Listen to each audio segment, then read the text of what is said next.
நான் ஒரு மத்திய ரக குடும்பத்திலேருந்து வர ஒரு பையன். அதனால் எனக்கு குடும்பம் வந்துருச்சு, ஒரு குழந்தை இருந்துச்சு.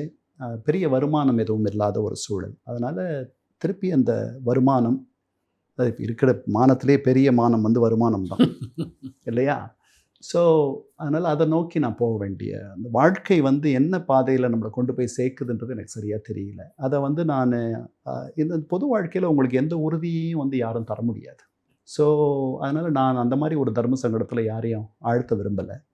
நானே எடுத்த முடிவு அது. அவர்கிட்ட சொல்லிவிட்டு நான் புறப்பட்டுட்டேன் திருப்பி ஐநாவுக்கு. புரட்சி தலைவி ஜெயலலிதாவை சந்திச்சிருக்கீங்களா? இல்லை, அவங்கள தொலைவிலிருந்து பார்த்துப்பான். அதெல்லாம் எனக்கு அந்த வாய்ப்பெல்லாம் கிடைக்கல. அதனால் அதெல்லாம் ஒரு பெரிய இழப்பாக தான் நினைக்கிறேன். ஏன்னா எல்லாருமே இவர்களெல்லாம் பெரிய ஆளுமைகள், இவர்கள்ட்ட நிறைய கற்றுக்க வேண்டியிருக்கு. நடிகர் திலம் சிவாஜி அவரை பார்த்துருக்கேன். அவர் வந்து எங்கள் ஃபேமிலிக்கு வந்து மேஜர் சுந்தர்ராஜன் ஒரு குடும்ப நண்பர். அதனால் அவர் மூலமாக வந்து பல ஷூட்டிங்கள் பார்ப்போம்.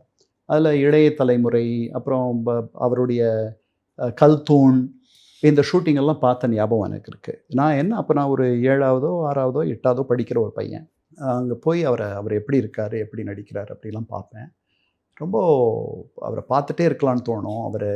அவர் பேசுகிறதெல்லாம், அவர் இங்கிலீஷ் பேசுகிறது தான் நான் அப்போவே ரொம்ப ரசித்து பார்த்தேன்.